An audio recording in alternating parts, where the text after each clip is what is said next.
මචං මම තමයි පයිතගරස්. උඹලා ගණන් එහෙම හදද්දි මාව මතක් වෙන්නේ නැති නේද?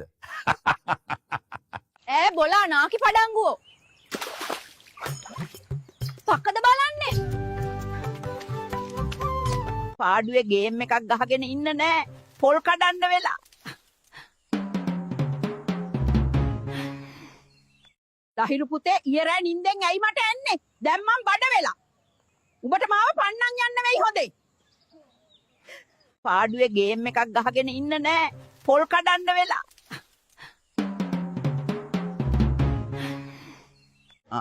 අවිස්සාවෙල්ලේ අලුතෙන් රෙස්ටුරන්ට් එකක් දාලාලු නේද? ඒකේ කෑම කිරලක් දෙනවලු. බෝතලේ අරන් ගිහින් බොන්නත් පුළුවන්ලු. ගිහින් බලන්න. කමර්ෂල් බැංකුව ඉස්සරහා තියන්නේ ඔන්න. අයියේ, ඔයා වැඩ කරන්නේ ගරාජ් එක නේද? කොහොමද දන්නේ නංගි?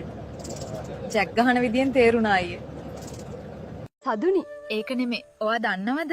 සහන් අයියේ ඊයේ මගෙන් කුක්කුවේ ෆොටෝ එකක් ඉල්ලුවා. අනේ කාවින්දි උඹේ ওই ගැට දෙක දැක්කට උට නගින එකකුත් නෑ. මල්ලි ඇයි? මොකද බන්නේ? පුකද බලන්නේ?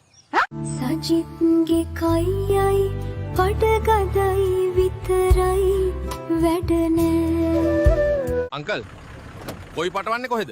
පුතේ කොයි පාලම පහු කරලා කොයි පල්ලියත් පහු වුණාම කොයි පටවන තැන හොයාගන්න පුළුවන්. ඔයාගේ කරල පැහුනට වැඩක් නෑ අයියා. මං ආස ගමේ කෙසෙල්. ඇත්තටමද? සදුනි මේ අහන්නකෝ.